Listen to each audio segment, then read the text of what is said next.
Hello everyone and welcome back to my F1 2020 my team career for the Dutch Grand Prix today.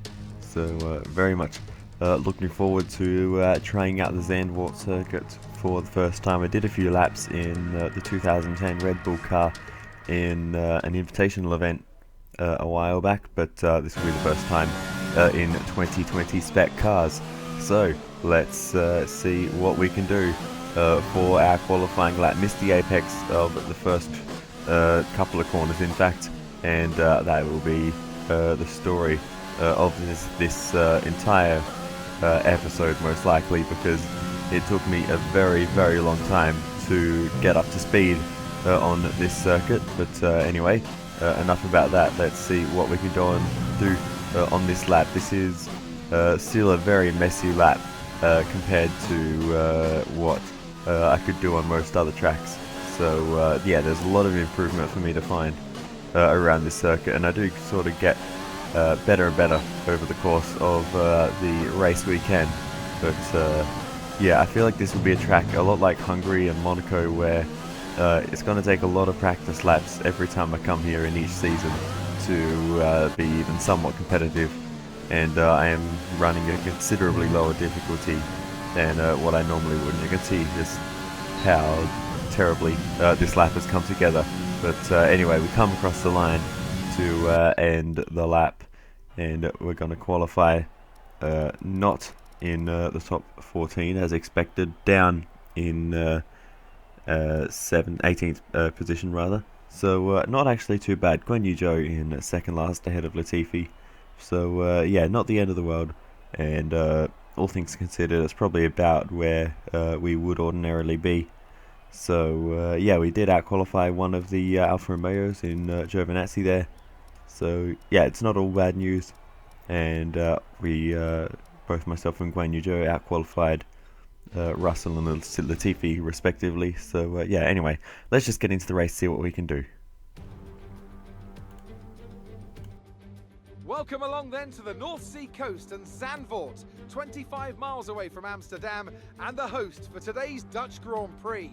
It's a race the great Jim Clark won on 4 occasions, leading for an astonishing total of 370 laps. A lap of this short 2.6 mile Zandvoort circuit features 14 corners, 10 to the right and 4 to the left. The main straight is 678 metres long and heads into turn 1, the Tarzan corner. With DRS down the main straight into the braking zone, that could be the best overtaking opportunity on the track. Anthony Davidson is alongside me as usual for the race today. Now, let's talk about Charles Leclerc. That was a great win in the last race. Can they keep that momentum going this weekend? It's always nice to come into a Grand Prix weekend on a high, but your expectations are based much more on your practice and qualifying runs. So it's the momentum from those sessions that they'll be hoping to carry into the race today. Before we begin, let's take a quick look at the grid lineup for today's race. Good job yesterday from Valtteri Bottas. The Finn starts from pole position, and it's Charles Leclerc in P2. Considering the rest of the grid, we have Hamilton, Vettel, Max Verstappen and Albon, Ricciardo, Sainz, Norris and Lance Stroll, Perez, Raikkonen, Esteban Ocon and Kvyat, Grosjean, Magnussen, Pierre Gasly and the scientist, Giovinazzi, Russell, Joe and Nicholas Latifi. Now, it's almost time for lights out, so let's go down to the track. Alright, so here we are ready to go racing for the Dutch Grand Prix. Strategy, we're going to go with the bottom one softer, 2 sets of mediums, but there's going to be some rain in the middle of the race, so we may not even need to switch to any medium tyres. We'll see as we go to vibrant red lights.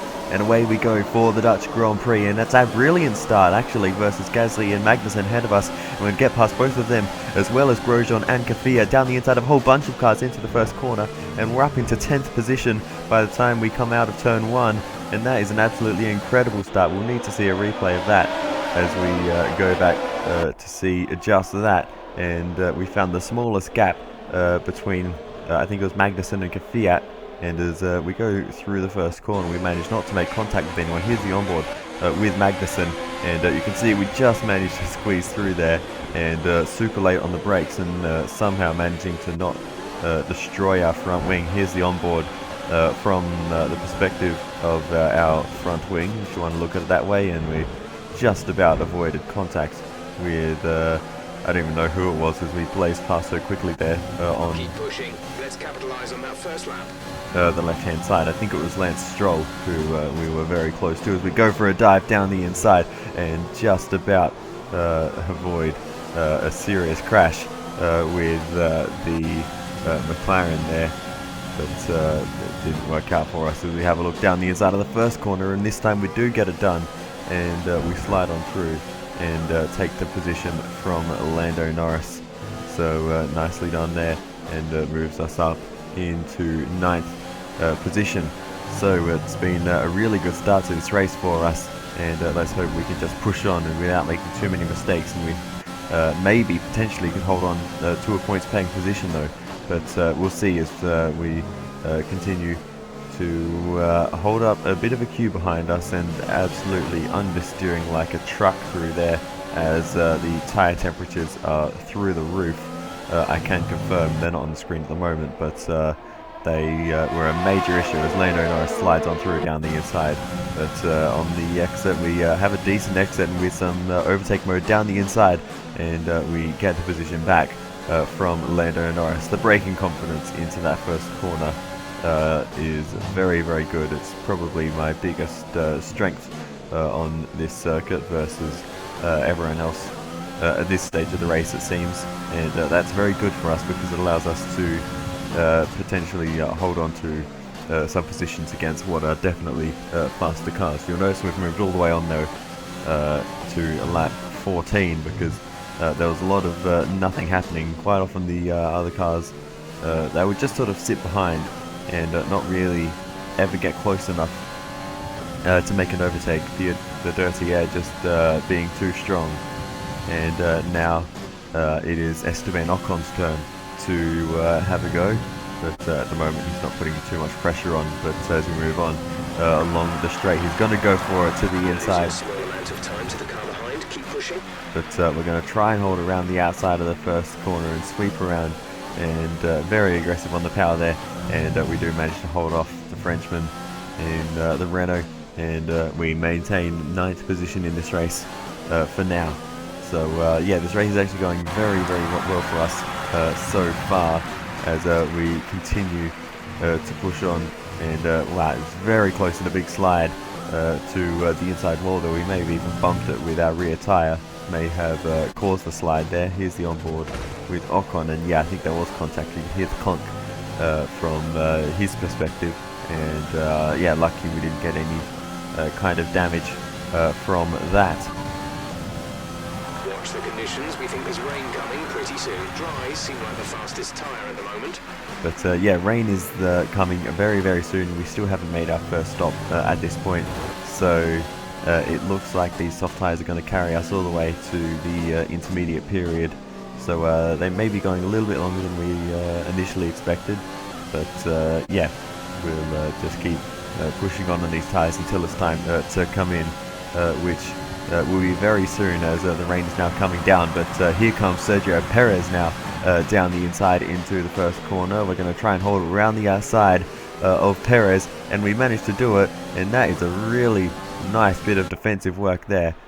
Perez was ahead of us as we headed into the braking zone. We were super late on the brakes and managed to just carry the speed around the outside, and Perez just couldn't keep up on the inside line. So yeah, that was a really nice bit of driving there to stay ahead of the Mexican. But into the pits we come for our set of intermediate tyres. But we have a bit of front wing damage, and that means we have to change the front wing, and that costs us the position to Perez and Kvyat, and that has dropped us out of the points into 11th position. So it's an absolute disaster in the pit stop phases this time around. So yeah, that is really really unfortunate for us there. But then a file corrupted and I lost the next 30 laps of footage. But it's fine, because literally nothing happened. So now we move on to lap 53 in the race when We're leading our teammate by 42.6 seconds. when I actually have some footage to show, and you can see there is still not much happening. We've switched back to the dry tyres. By this point we're still in 11th position, and yeah, there's literally nothing in this race has changed. We've lost a lap or two by now to the leaders, and we continue to get blue flags throughout this race, but yeah, I guess that is the nature of a shorter circuit, having so many laps. We've got a lot of spare energy. Use your overtake button. Yeah, having so many laps around a short circuit causes multiple cars to be many laps down. Another strange thing to be occurring at this stage is extraordinarily loud helicopters. Not exactly sure what the cause of that is, but yeah, it was happening consistently. But anyway, yeah. Currently P11, we're currently P11. Kvyat is ahead of you. Gap to car in front is 14.9 seconds. They're on fresh softs. Grosjean behind. Our gap behind is 8.8 seconds. They're on fresh softs. That was our last stop. No more scheduled pit stops. 19 laps to go. And yeah, Jeff sounding a little bit strange. Behind is dropping back by about 3/10 a lap. And yeah, the game just didn't really seem to be running very smoothly. Ever since it started raining, it just seemed a little bit just weird. The way, I don't know, just weird things started happening. But anyway, we'll just not worry too much about that. It's probably just the Xbox being fairly old at this point. But anyway, on to lap 69, which will be the penultimate lap for us, and Kimi RAIKKONEN has finally caught up to us, which he did a number of laps ago, but he's never gone for a move to try to overtake us, because he's just never quite had that last bit of pace to close up behind us. So it seems like we'll be okay for now, as long as we don't make any major mistakes on these final 2 laps, as we're still struggling to get through some of the slower corners. Laps of fuel remaining. And yeah, the tyre temperatures not as much of an issue on the medium tyres, which is why I chose them in the first place over the soft tyres that everyone else is running to the end of this race. I also didn't think the soft tyres would make it, but everyone else seems to be going just fine at the moment as we head through the first corner for the final time. And mistake there though, and that's going to let Raikkonen close right up behind us as we head through this lovely banked corner. But yeah, we need to really watch out for Raikkonen now through the rest of this lap, because he is going to be right behind us for the rest of this race. And we've also got, I think, one of the Red Bull cars catching up as well, so we're going to get blue flagged right on cue there, as we almost say it in sync there with Jeffrey, and we're going to need to obey that blue flag at some point very, very soon, otherwise we're going to get a penalty. So we have a look back, and Raikkonen has already given up the position to the Red Bull, so we're going to slow down here, but I really mistimed that quite badly, and we did not manage to give up the position. So here we take the left hand side, give the inside line to the Red Bull. We sweep back around to try and get in behind him, but we hit Kimi RAIKKONEN there, and he goes for a spin at the penultimate corner of the race. And here's the onboard from Raikkonen, and well, it does look like from that angle that we did turn down across him as we were trying to get back in behind Albon to stop him trying to make an overtake.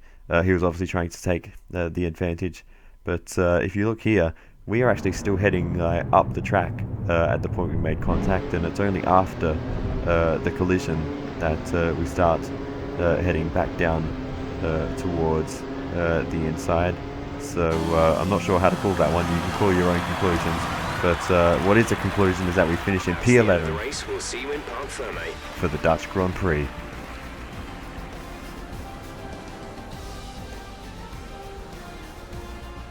And we get driver of the day as well.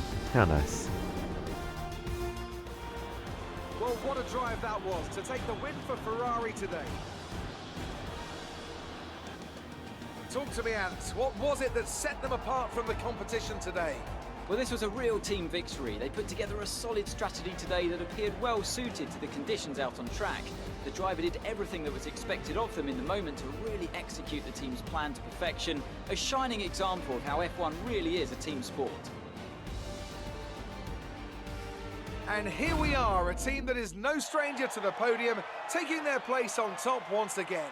A sublime race today and a stunning win for Ferrari. So it's going to be Charles Leclerc who wins the first Dutch Grand Prix. Valtteri Bottas comes home in P2. Max Verstappen on the podium at his home race. So, let's review the drivers' standings. This result narrows the gap between our championship leader and the rest of the standings. Now, let's discuss, Ants. Who would you say is a contender for driver of the day? I have to give it to the scientists. They did a great job at getting the most out of their tyres without losing pace, something that's a very handy skill to have in modern-day Formula One. Let's move on to the constructors. Our championship leaders retain their position, but their lead is shrinking. Meanwhile, AlphaTauri's strong weekend allows them to continue their march up the table. After an event like that, who knows what the sport has in store for us next time? Be sure to join us again as we continue to bring you the latest excitement in Formula One. Thanks, Crofty. I'm not really sure what to say about that race. The start was insane, and then really nothing happened after that. We had a couple of battles with Lando Norris after the first lap, but yeah, and a little bit with Ocon and Perez, but really nothing happened until the final two corners, and the 60 laps in between. Yeah, nothing really happened, or almost 60 laps. But yeah, so I'm not really sure what to say about that race. Obviously, it's a great result, P11. If we didn't get that front wing damage at the start, maybe it could have even been points if we were able to stay ahead of Kvyat, and maybe we could have chased him down again after we switched onto the mediums at the end. If we chose soft tyres, we may have had a better chance. I love this move though, around the outside of Perez to hold on to what was 9th position at the time, and yeah, there was no way I was going to let them pass on track, but unfortunately they had the upper hand in the pit stop phases, and yeah, that cost us. But interestingly, after the pit stop phases, which I couldn't really show because that's what part of the race got corrupted, but we were able to keep up with Kvyat very well in the rain, and yeah, I was really looking forward to continuing the fight once the weather cleared up. But yeah, we obviously went onto the medium tyres as the track dried. He went onto the softs, and actually that was another moment as Pierre Gasly came into the pits. He was still on Inters as we were on dries there, and almost running into the back of him there. But again, that was in the corrupted portion of the race, so I couldn't really show that as it happened, and yeah, so yeah, really disappointing, but oh well, that is how it is. Great work out there today. Let's have your thoughts. You really cut your way through the field today. What was your strategy? Just sending it into the first corner and hoping it worked, really. We had a really great start off of the 5 red lights, and yeah, we gained a few positions, probably about 4 or so by the time we got to the braking zone, and I managed to find an opening on the inside, and it worked out for us. You really looked in control of your car out there. Your team must be thrilled. Yeah, the car was handling absolutely amazing today, and yeah, despite the fact we made up a lot of positions at the start, we were able to hold on to them. Did you feel comfortable in the wet weather today? Yeah, it was actually feeling very good in the wet weather, and I had a few visibility issues running behind Kvyat, but if it wasn't for that, I think we could have shown some very good pace in the rain. It wasn't the cleanest race today, was it?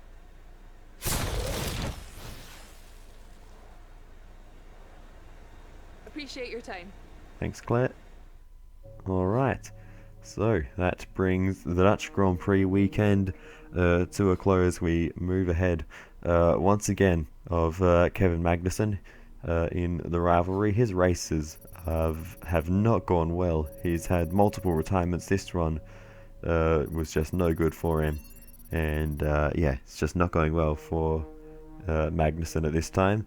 But we level up our team acclaim to level 6, and we receive the big payout for this weekend, $10,000 worth of damage for that front wing. I would presume. I don't know what we're making the front wing out of if it's $10,000, but anyway, yeah, I don't really know what else to do. There's not a lot of money that we have, so we can't upgrade any facilities. We're going to do a sponsor event, get some more acclaim going for us, and we're also going to fix a chassis upgrade that failed a short time ago as well. You can see there's an aero upgrade on the way as well. If it were me, this is probably what I'd invest in. So yeah, I think a durability one as well as that, if I remember correctly. And I think they will come in not for Spain, which is the next round, but the one after that, we'll see. But you can see the dates there, but yeah, I don't know what they correlate to. There's not really a season calendar of what races are on what dates, which is a little bit frustrating. But anyway, that's how it is. But anyway, other than that, I will say thank you very much for watching, and I will see you for the next round in Spain in another video very soon. Goodbye.